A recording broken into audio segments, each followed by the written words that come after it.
AB পার্টির যুগ্ম সদস্য সচিব ব্যারিস্টার আসাদুজ্জামান ফুয়াদ বলেছেন, একটি রাস্তা ভাঙা থাকলে নাগরিকদের বা যাত্রীদের কষ্ট হয়, কিন্তু রাষ্ট্র তা ঠিক করে না কেন? কারণ রাজনীতি যারা করেন তারা নাগরিকদের ভোগান্তিকে তাদের রাজনৈতিক পুঁজি বানিয়ে ফেলেছেন। রাজনৈতিক দলগুলো তাদের খাসিলত পরিবর্তনের কোনো সংস্কার দিচ্ছে না। রাজনৈতিক দলগুলোর পরিবর্তন হতে হবে। আপনি দুনিয়া বদলাতে চান, কিন্তু আপনি বদলাতে চান না। শুক্রবার রাতে লক্ষ্মীপুরে সাংবাদিকদের সঙ্গে মিট দ্য প্রেস অনুষ্ঠানে তিনি এসব কথা বলেন। তিনি আরও বলেন, বাংলাদেশ মৃত্যুর কোনো নিশ্চয়তা নেই, মৃত্যুর পরেরও নিশ্চয়তা নেই। জুন, জুলাই ও আগস্টে 1700 মানুষকে হত্যা করা হয়েছে। আমরা বলেছি একটি গণতদন্ত কমিশন করার জন্য। অন্তর্বর্তীকালীন সরকার গুরুত্বপূর্ণ কাজ করেছে, তাতে কোনো সন্দেহ নেই।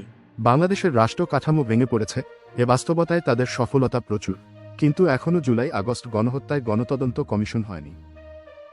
আসাদুজ্জামান ফুয়াদ বলেন, আওয়ামী লীগ চলে গেছে 5 মাস হয়েছে, দখল কোথাও খালি নেই। রাজনৈতিক ব্যানারে 5 মাসের ভেতরে শুধু চেহারা পরিবর্তন হলো, চাঁদাবাজ পরিবর্তন হলো, কিন্তু চাঁদাবাজি পরিবর্তন হলো না।